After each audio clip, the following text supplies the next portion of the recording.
छत्तीसगढ़ की जनता आज आपको सुनना चाहती है। प्लीज आए और अपने विचार साझा करें।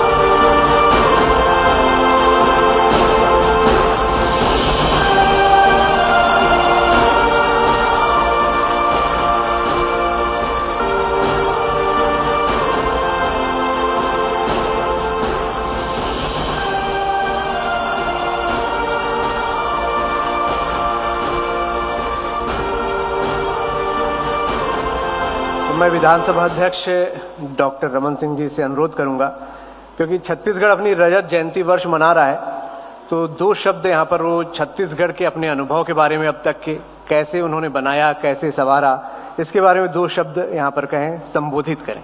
सर माइक आदि।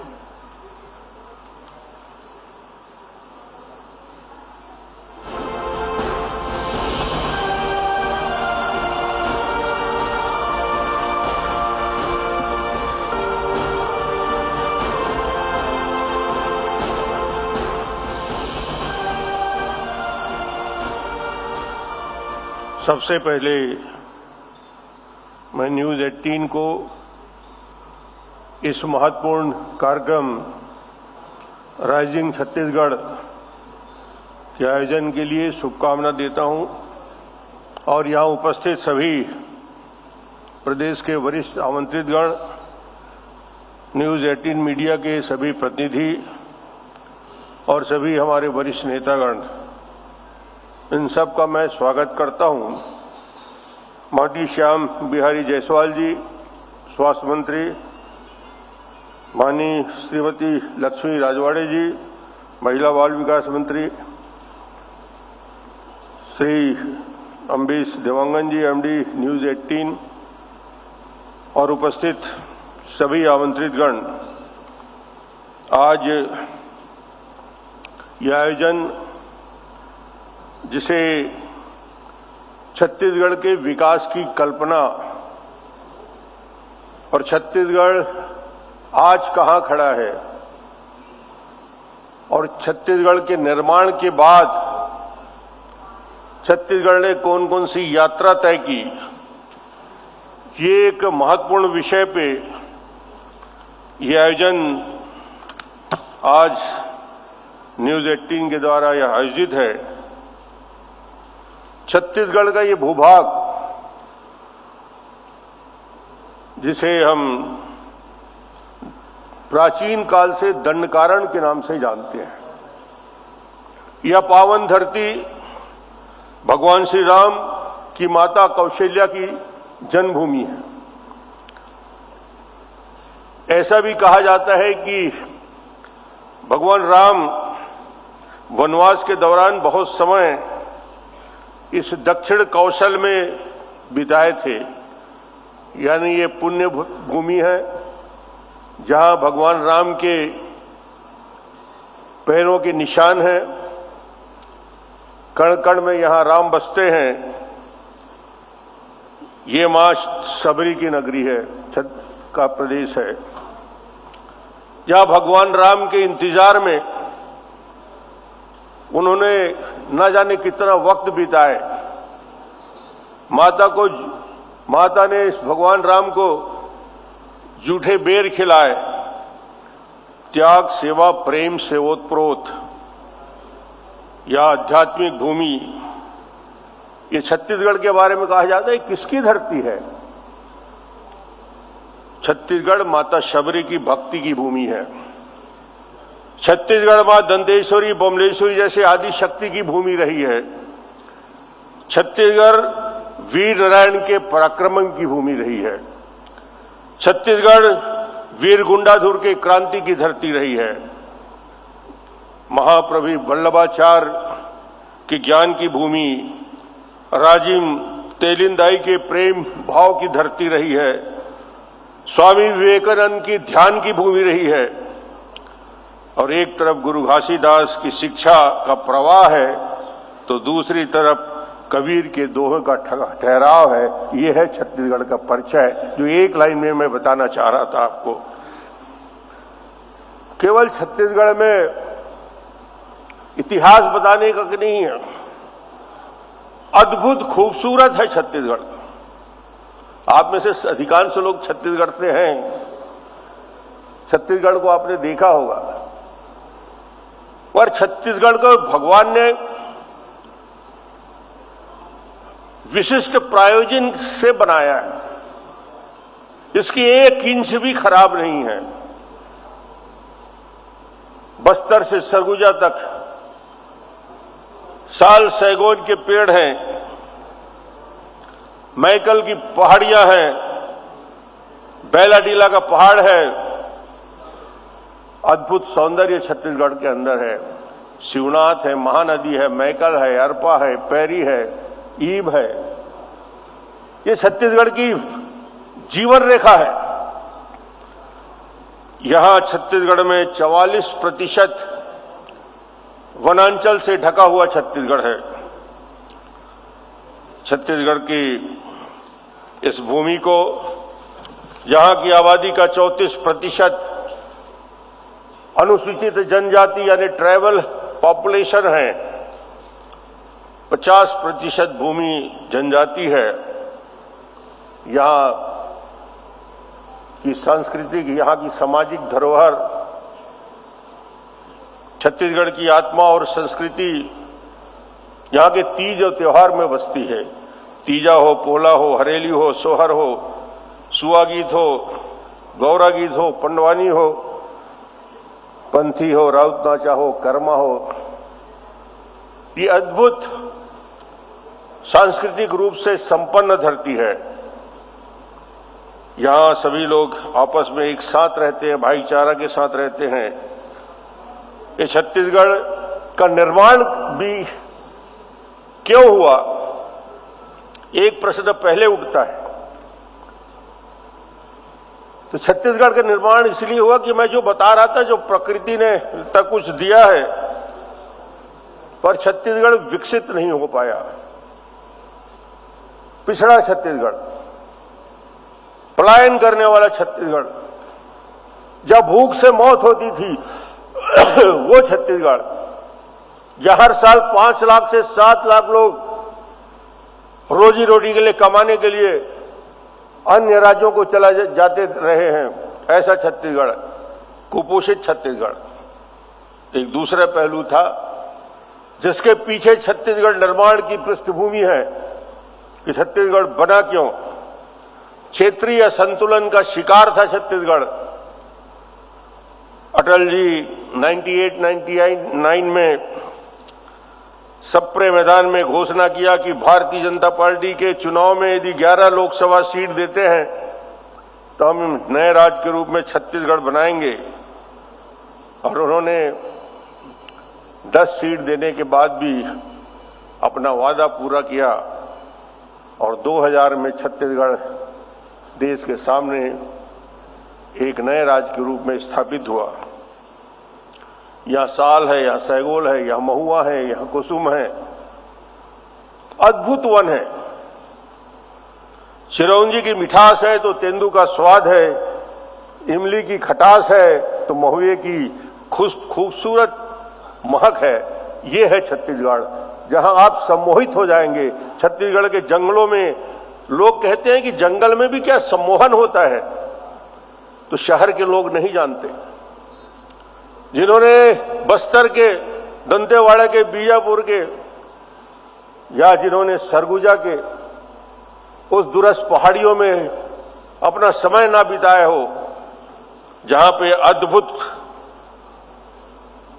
महुए की महक, फूलों की खुशबू और ऐसी ग्रीनरी आपको दुनिया में कहीं नहीं मिलेगा। मैंने दुनिया के बहुत सारे देशों की यात्रा की।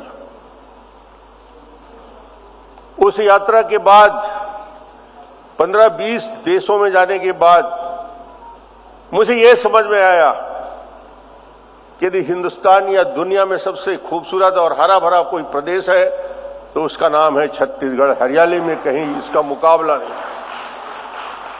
आप दुनिया में कहीं चले जाएं, यूरोप में तो जंगल है ही नहीं, बर्फ के पहाड़ हैं। अफ्रीका में चले जाएं तो बंजर जमीन है सैकड़ों हजारों किलोमीटर दूर। हमारे यहां जो इस प्रकार के वन क्षेत्र हैं और वन क्षेत्र आजीविका देने वाला, रोजगार देने वाला, वन के आधारित जीवन कैसे हो सकती है, जीवनी कैसे हो सकती है, ये हजारों साल से छत्तीसगढ़ ने सिद्ध किया है और साबित किया है। छत्तीसगढ़ न केवल वन क्षेत्र से 50 अलग अलग प्रकार की वनोपज हैं, बल्कि छत्तीसगढ़ खनिज के क्षेत्र में मुझे लगता है कि कुल 28 प्रकार के खनिज छत्तीसगढ़ में हैं। लोहे का तो हिंदुस्तान के कुल उत्पादन होने वाला लोहे का 5वां हिस्सा छत्तीसगढ़ से आता है। कोयले का सबसे बड़ा डिपॉजिट यूरोप का नहीं, एशिया का नहीं, दुनिया का सबसे बड़ा ओपन कास्ट माइन यदि कहीं है, वहां के मंत्री जी मेरे सामने बैठे हुए हैं, उद्योग मंत्री, कोरबा से आता है, उसके माइन से आता है। हिंदुस्तान के 17 राज्यों की बिजली छत्तीसगढ़ के कोयले से जलती है। कोयला ना दे तो अंधेरा हो जाए उन राज्यों पे। ये है हमारे कोयले के उत्पादन की ताकत, जो हमने हिंदुस्तान के बाकी लोगों के लिए भी उपयोग लाया। कुल देश का उत्पादित होने वाला स्पंज आयरन 28% योगदान छत्तीसगढ़ का है। छत्तीसगढ़ के खनिज संपदा, वन संपदा 35% लाइमस्टोन देश का छत्तीसगढ़ में है। हिंदुस्तान में लगने वाला हर 5वां बोरी सीमेंट छत्तीसगढ़ से आता है, जाता है, और हिंदुस्तान में लगने वाला छड़ का 5 में से 1 छड़ छत्तीसगढ़ से जाता है। तो लोहा भी देते हैं आप, सीमेंट भी देते हैं। दुनिया का सबसे ऊंचा पुल जब प्रधानमंत्री ने उसका उद्घाटन किया तो प्रधानमंत्री जी ने कहा इस पुल में लोहा जो लगा है भिलाई स्टील प्लांट का लगा है। ये छत्तीसगढ़ के लिए गौरव का विषय है। रेलवे में जितने भी रेलवे के लिए उपयोगी पाथ बनाने काम छत्तीसगढ़ से होता है, और ये छत्तीसगढ़ देश के निर्माण में अपनी भूमिका निभाते हुए आगे बढ़ रहा है। छत्तीसगढ़ बना इसलिए कि छत्तीसगढ़ के संसाधन का छत्तीसगढ़ में उपयोग नहीं हुआ। छत्तीसगढ़ का ये जो भूभाग है जिसे दंडकारण्य कहा जाता है,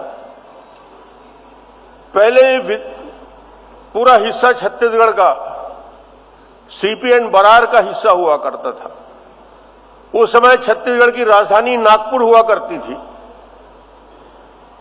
छत्तीसगढ़ का कैपिटल नागपुर था। बाद में भाषा के आधार में जब प्रांतों का निर्माण हुआ तो मध्य प्रदेश का गठन हुआ, फिर राजधानी बदल गई, भोपाल हो गया, और फिर अब अटल जी ने छत्तीसगढ़ को, रायपुर को राजधानी बनाया, और इस राजधानी का विकास आप देख रहे हैं। नया रायपुर में आप बैठे हैं। हिंदुस्तान के जितने राज्य हैं जिनका निर्माण 50-60 साल पहले आजादी के बाद हो गया, आर्थिक संपन्न राज्य, मजबूत राज्य, मगर उसके बाद भी मैं दावे के साथ कह सकता हूं कि उस समय का गरीब राज्य छत्तीसगढ़ हिंदुस्तान के सबसे बेहतर नया रायपुर बनाने की दिशा में आगे बढ़ चुका है। यहां पे सारे इंफ्रास्ट्रक्चर, 12 साल पुरानी सड़कें हैं जिस पे आप चल के आए हैं। 12 साल पहले सीमेंट रोड बना था। यहां का सेक्रेटरीट, यहां का डायरेक्टरेट, यहां के हॉस्पिटल, यहां के एजुकेशन इंस्टीट्यूट, यहां का जंगल सफारी, अब तो इलेक्ट्रॉनिक मैन्युफैक्चरिंग क्लस्टर के साथ साथ नॉन पॉल्यूटिंग इंडस्ट्री के लिए सबसे बड़ा डेस्टिनेशन होता जा रहा है।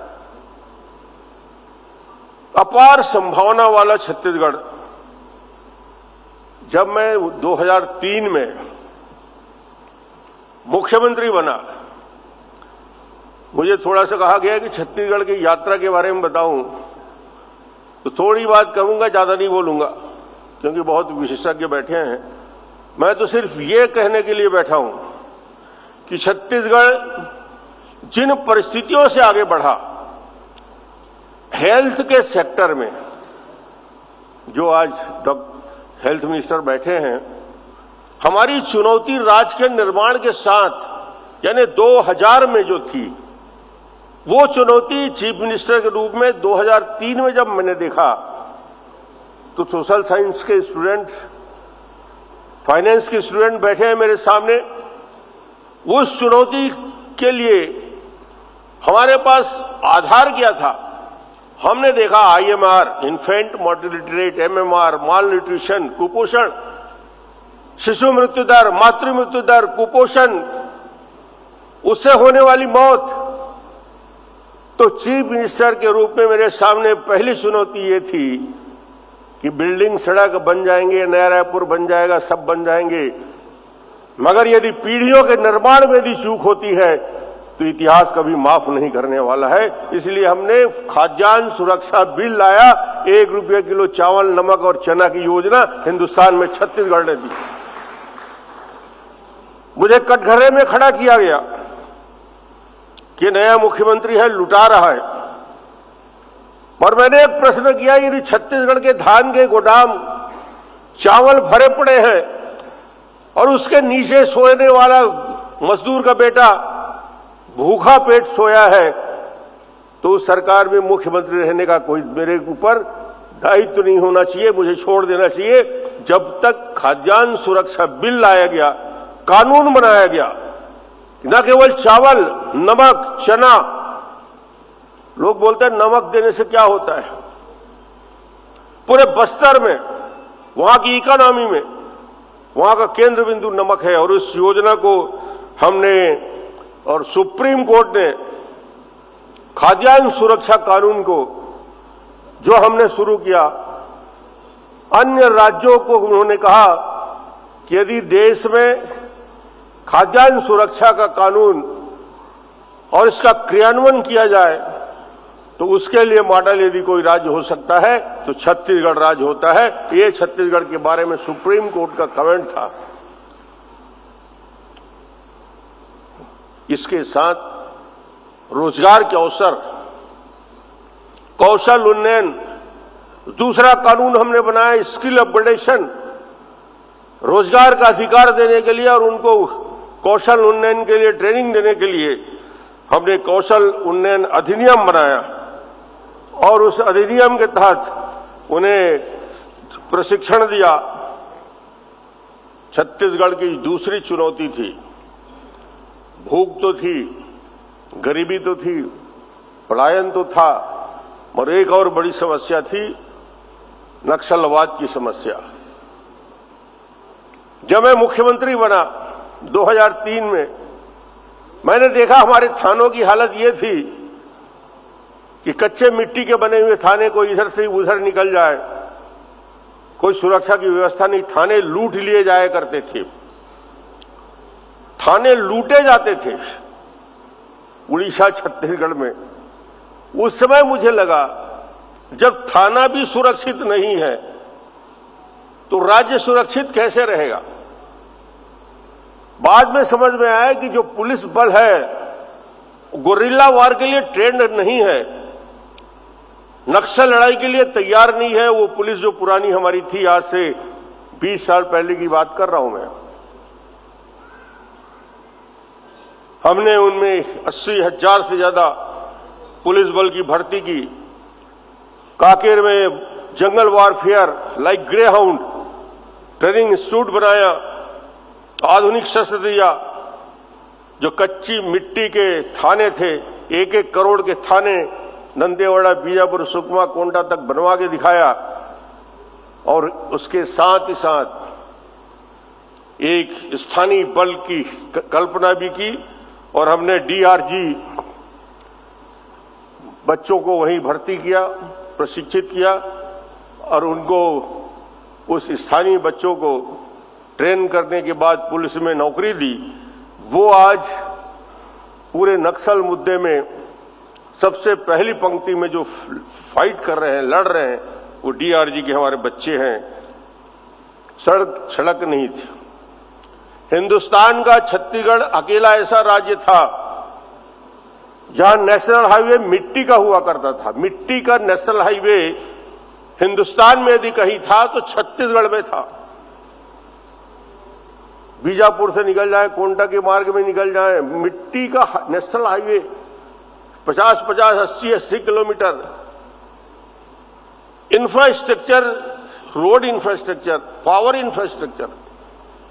एक बार नक्सलियों ने टावर गिरा दिया अबुझमाड़ के ऊपरी हिस्से में, पूरे बस्तर संभाग में 8 दिन तक ब्लैकआउट हो गया, पूरा संभाग में अंधेरा था। आप कल्पना कर सकते हैं, एक गांव नहीं, एक शहर नहीं, एक जिला नहीं, संभाग में 8-8 दिन लाइट ना आना। उस दिन हमने तय किया बस्तर की कनेक्टिविटी न केवल 132 का, 220 का, 440 का, 3-3 कनेक्टिविटी बस्तर को दी। अब कभी बस्तर में अंधेरा नहीं हो सकता, ये हमने तय कर लिया। हर चीज का जवाब है, तो लड़ेंगे तो हम लड़ने को तैयार थे। और आज इस स्थिति में आ गए, विष्णुदेव साय जी के नेतृत्व में छत्तीसगढ़ में जो सरकार चल रही है, दृढ़ निश्चय और विश्वास के साथ, आज ये हिम्मत के साथ हमारे केंद्रीय गृह मंत्री प्रेस कॉन्फ्रेंस में ये बोलते हैं कि 2026 में छत्तीसगढ़ से छत्तीसगढ़ ही नहीं पूरे देश में नक्सली समस्या समाप्त कर दिया जाएगा। ये छत्तीसगढ़ की धरती में बोला जा रहा है और जवाबदारी के साथ गृह मंत्री बोल रहे हैं। ये छोटा कदम नहीं है। छत्तीसगढ़ के लंबे इतिहास में यह ऐसा टर्निंग पॉइंट है कि जिस दिन बस्तर में शांति आ जाएगी, आ रही है, आ गई है, थोड़ा बहुत 10-5% बाकी है, वो भी अगले साल तक सब ठीक हो जाएगा। जिस दिन बस्तर में पूरी शांति हो जाएगी, पूरा इंफ्रास्ट्रक्चर हमारा बन जाएगा, पर्यटन का दिशा जो जम्मू कश्मीर और असम और सिक्किम की ओर जा रहा है, वो पूरा पर्यटन पंजाब, वेस्ट बंगाल से, उड़ीसा से पूरा बस्तर की ओर मुड़ जाएगा। और टूरिज्म का सबसे बड़ा डेस्टिनेशन कोई होगा तो बस्तर होगा, सरगुजा होगा। अद्भुत खूबसूरत है। जिन्होंने चित्रकूट का फॉल नहीं देखा, कुटुमसर का केव नहीं देखा, महुआ और साल के पेड़ में शाम को 7 बजे खड़े होके उससे गिरने वाले बूंद बूंद ड्रॉपलेट को अपने गाल में महसूस नहीं किया, और महुआ की खुशबू का सम्मोहन यदि महसूस नहीं किया है, वो है छत्तीसगढ़, जो सम्मोहित करने की ताकत रखता है। इसलिए दुनिया को सबसे बेहतर तरीके से न केवल Bastar, Surguja, Chhattisgarh 27,000 kilometre national highway का road, national institute, IIT, IIIT, national law university, AIIMS, IIM, यहां पे नया रायपुर में पुट्टापर्ती साई संस्थान ने हार्ट का एक बहुत बढ़िया हॉस्पिटल बनाया है, उसको भी मैं गिनता हूं। बहुत अच्छा स्टेडियम, सेक्रेटरिएट, डायरेक्टरेट, विधानसभा सब यहां बन चुका है। कुल मिलाकर छत्तीसगढ़ एक लंबे छलांग के लिए, जब प्रधानमंत्री जी अपने भाषण में बोलते हैं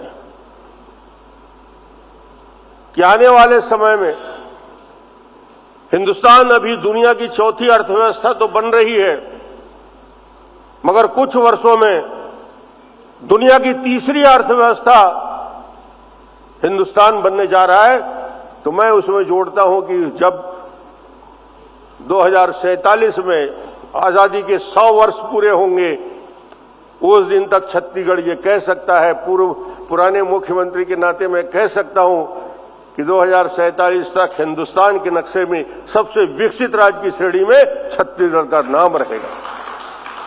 जो यहां नहीं आया है उद्योगपति, मैं उनको कहता हूं, इससे बड़ी गलती नहीं कर रहे हो। जो यहां पे इन्वेस्ट नहीं किया, उनको मैं कह रहा हूं कि बाद में पछताओगे। ये छत्तीसगढ़ है, अवसर दे रहा है अभी, और इस प्रचुर संभावनाओं वाले राज्य में जहां बिजली सरप्लस है, 2600 मेगावाट पावर जनरेशन होता था जब मैं मुख्यमंत्री बना, आज 22,780 मेगावाट पावर जनरेशन छत्तीसगढ़ कर रहा है सोलर में, हाइडल में। ये संभावना इसलिए मैं बता रहा हूं कि मुझे कहा कि राइजिंग छत्तीसगढ़ इस शब्द पे बोलना है। इस शब्द में बोलने के लिए मुझे 24 घंटा समय चाहिए, क्योंकि इसके इतने पहलू हैं, पावर से लेकर डेवलपमेंट के से लेकर विकास से लेकर ट्रैवल डेवलपमेंट से लेकर स्पोर्ट्स से लेकर सब क्षेत्र में। मगर मैं जानता हूं कि ये कार्यक्रम आप लोगों ने बनाया है और निश्चित रूप से छत्तीसगढ़ के सभी पहलुओं पे चर्चा बातचीत होगी। आज मैं समझता हूं कि आज का जो विषय था, तो उस विषय में मैं इतना ही कहूंगा कि छत्तीसगढ़ उस दिशा में तेजी से आगे बढ़ रहा है और विष्णुदेव साय जी के मुख्यमंत्री बनने के बाद चमत्कारिक रूप से परिवर्तन हुए हैं। किसानों के खाते में जितनी धनराशि जा रही है, अभी हिंदुस्तान के किसी राज्यों में किसानों के पास उतना पैसा नहीं जा रहा है। प्रति क्विंटल 3100 रुपया 21 क्विंटल धान पर एकड़ देने वाला कोई मुख्यमंत्री है तो विष्णुदेव साय है अकेले छत्तीसगढ़ में, जिन्होंने करके दिखाया।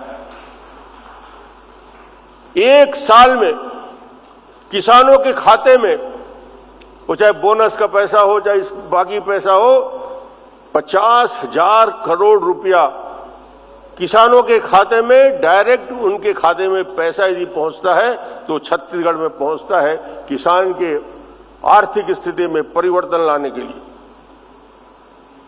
18 लाख मकान बनाने की कल्पना और सपना उस गरीब आदमी के सपनों को पूरा करने वाला छत्तीसगढ़। इसलिए मैं विष्णुदेव साय जी को क्रेडिट देता हूं कि उनको ये अवसर मिला है विकास की लंबी छलांग लगाने के और छत्तीसगढ़ को शांति और विकास का टापू जिसको कहा जाता है बनाने में।